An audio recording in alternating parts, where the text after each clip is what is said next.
जब मैं 17 साल का था तो मैंने एक बुक में पढ़ा था कि यदि आप हर रोज ऐसे जिएं जैसे कि यह आपकी जिंदगी का आखिरी दिन है तो आप किसी न किसी दिन सही साबित हो जाओगे। यह विचार मेरे दिमाग पर छा गया और तब से मैंने हर सुबह शीशे में खुद से यह सवाल किया है कि अगर ये दिन मेरी जिंदगी का आखिरी दिन होता तो क्या मैं आज वो करता जो मैं करने वाला हूँ। और जब भी लगातार कई दिनों तक जवाब नहीं में होता तब मैं समझ जाता हूँ कि कुछ बदलने की ज़रूरत है, कुछ नया करने की ज़रूरत है। स्टीव जॉब्स की इस स्पीच में बहुत ही गहराई है। अगर आप इस बात को ध्यान से समझें तो यह आप में एक अलग ही ऊर्जा भर देगा। और इससे भी ज़्यादा ऊर्जावान उनके जीवन की कहानी है। यह ऐसी शख्सियत थी जिन्हें न अपने पैसे से प्यार था और न ही पैसा उनकी पहचान थी, बल्कि लीक से हटकर सोचना तथा तकनीक को नए रूप में परिभाषित करना उनके प्रबल व्यक्तित्व की विशेषताएं थीं। लेकिन स्वयं स्टीव जॉब्स के लिए उनकी जिंदगी कभी आसान नहीं रही। उनका प्रारंभिक जीवन काफ़ी भ्रम और उथल पुथल से भरा हुआ था। तो बिना समय गवाए उनके बारे में शुरू से जानते हैं। स्टीव जॉब्स का जन्म 24 फरवरी 1955 में कैलिफोर्निया के सैन फ्रांसिस्को में हुआ था। उनका वास्तविक नाम स्टीवन पॉल जॉब्स था, जो उनको गोद लेने वाले माता पिता क्लारा और पॉल जॉब्स से मिला था। दरअसल उनके वास्तविक माता पिता की आर्थिक स्थिति बहुत ही खराब थी और वे ये नहीं चाहते थे कि उनके बच्चे को भी अभावग्रस्त जिंदगी में जीना पड़े। इसलिए उन्होंने स्टीव को एक ऐसे दंपति को सौंपने का फैसला किया जो उनकी अच्छी परवरिश कर अच्छी शिक्षा दे सके।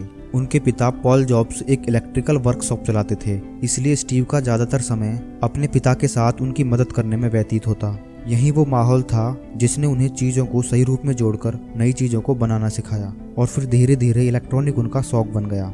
प्राथमिक विद्यालय में 4 साल पढ़ने के बाद किसी कारणवश उनके पिता को दूसरे शहर लॉस ऑल्टो में शिफ्ट होना पड़ा और यहाँ उनका दाखिला होमस्टीड माध्यमिक विद्यालय में करा दिया गया, जहाँ उनकी मुलाकात स्टीव वॉजनैक से हुई, जो आगे चलकर एप्पल कंपनी में साझेदार भी बने।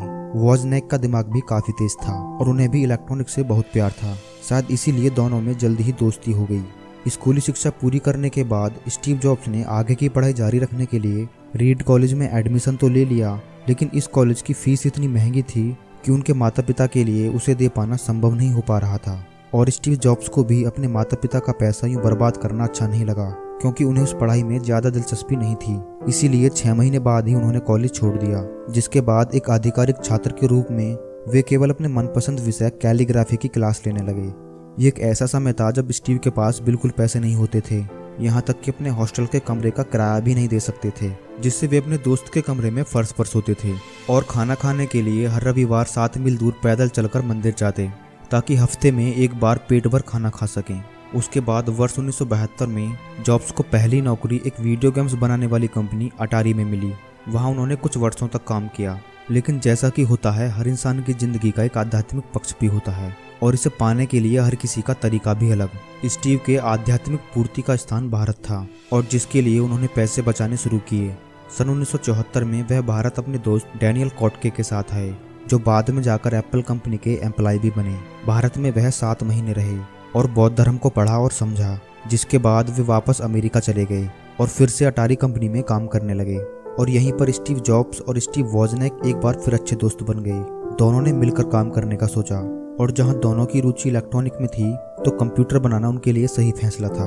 और दोनों ने मिलकर अपने पापा के छोटे से गैराज से अपने जुनून को हकीकत में बदला। उस वक्त स्टीव की उम्र मात्र 21 साल थी और इस काम को आगे बढ़ाने के लिए उन्हें इंटेल कंपनी के रिटायर इंजीनियर माइक मर्कुले से सहयोग राशि प्राप्त हुई। और काफ़ी मेहनत के बाद उन्होंने अपना पहला कंप्यूटर सैन फ्रांसिस्को के होमब्रू कंप्यूटर क्लब में पेश किया, जिसे लोगों ने खूब पसंद किया। जिसके बाद 12 दिसंबर 1980 को पहली बार कंपनी का आईपीओ बाजार में उतारा गया, जिससे एप्पल एक सार्वजनिक कंपनी बन गई। और एप्पल के इस आईपीओ ने विश्व के किसी भी कंपनी से ज़्यादा लगभग 300 व्यक्तियों को रातों ही रात करोड़पति बना दिया। उसके बाद जब एप्पल थर्ड और लीसा डेस्कटॉप बाजार में लॉन्च हुआ तो लोगों ने उन्हें ज़्यादा पसंद नहीं किया और कंपनी घाटे में चली गई और दुर्भाग्य से इसका जिम्मेदार स्टीव को ठहराया गया। और 17 सितंबर 1985 में कंपनी के बोर्ड ऑफ डायरेक्टर ने स्टीव को कंपनी से निकाल दिया, जिसके बाद वो टूट चुके थे।